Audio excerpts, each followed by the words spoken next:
what we can do as practitioners to ground ourselves. Carol, can you share with us what you do before you go into a treatment? Sure. When we're grounding, it's like when we do our grounding meditations in our starting out with level 1, we connect our hara. So that's our main pipeline to the energy flow of our bodies. So we work with connecting at the core crystal and at the brightest star and allow that energy to flow through our bodies and allow the access to the energy that comes in to our bodies as we do the treatment.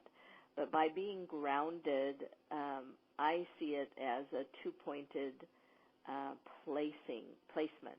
So first of all, connecting to the core crystal, connecting deep into our Earth planet, and working with the energy there as Mother Earth.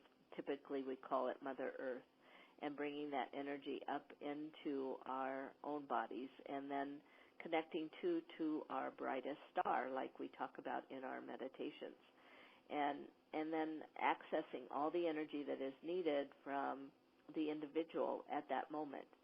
And with the connection, the integration of the two energy sources coming through your body is like an individuation of how an animal or how a person brings the energy through their body, connects themselves to where and places themselves in the place right now, here and now, and allows that grounding to stabilize everything that's going on around them, and then facilitating for whomever they're working with.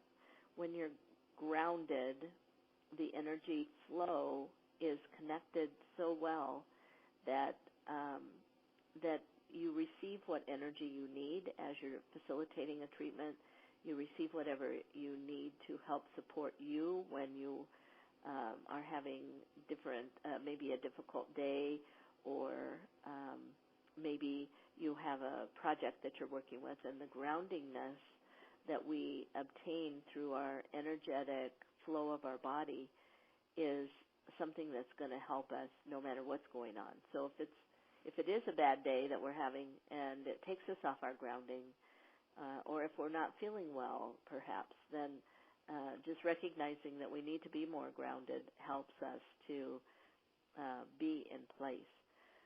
What I typically do when I do my own personal grounding is that I make sure that energy of the core crystal and brightest star is flowing through me, that I am planted deep into the core crystal of the center of the earth, and that then I ask the energy of God and universe and the brightest star to give me all that I need to be aware for during the treatment, and I connect with my higher selves and the person or animal's higher selves, and ask for guidance during the treatment time.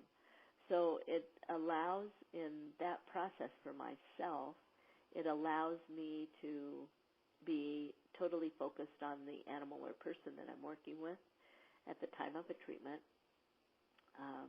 And it also allows me the openness and the awareness of energy that is needed to communicate to me where my hands need to go, what technique to use, how to bring the energy into this particular body to bring health and well-being on no matter what's going on with them.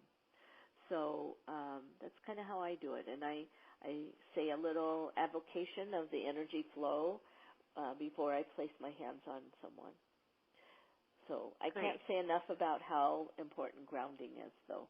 If you're not grounded, you're not able to facilitate at your highest potential.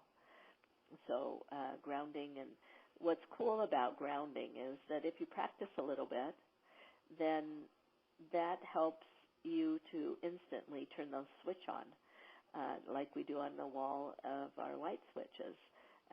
Okay, I need to be grounded, so I'm going to connect here. I'm going to make sure that I'm connected to the core crystal and to the brightest star, and that energy's flowing through my body and helping me to support my own chakra system, but then to support whoever I am working with.